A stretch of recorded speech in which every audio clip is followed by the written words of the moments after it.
অসম চৰকাৰৰ চাকৰিবিলাকৰ যিবিলাক পৰীক্ষা হয় সেই পৰীক্ষাবিলাকৰ প্ৰায় সংখ্যক পৰীক্ষাতে আমি পেপাৰ লিক হোৱাৰ খবৰ নিউজ চেনেলবিলাকত পাই থাকোঁ। এইবাৰো ব্যতিক্ৰম নহয়।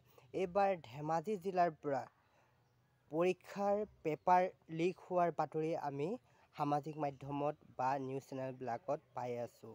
এইবাৰ ধেমাজি জিলাৰ চিমেণ্ট চাপৰিৰ উপেন্দ্ৰ নেশ্যনেল একাডেমী নামৰ যিটো পৰীক্ষা কেন্দ্ৰ আছিলে সেইটো কেন্দ্ৰৰ পৰা পৰীক্ষা ভাইৰেল হৈ থকাৰ এটা আমি বাতৰি বা সামাজিক মাধ্যমত এটা খবৰ আমি সকলোৱে পাই আছোঁ। কালি ধেমাজি জিলা আয়ুক্তই কোৱা মতে কোনো চিন্তাৰ কাৰণ নাই বুলি কৈছে। পৰীক্ষা শেষ হোৱাৰ পাছতহে পৰীক্ষাৰ যিখন পেপাৰ সেই পেপাৰখন ভাইৰেল হৈ আছে বুলি কৈছে।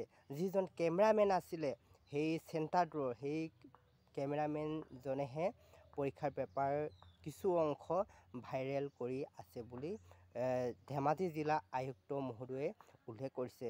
কোনো চিন্তা কৰিবলগীয়া বিশেষ কথা নাই বুলি তেখেতে কৈছে। গতিকে চিন্তা কৰিবলগীয়া নাই।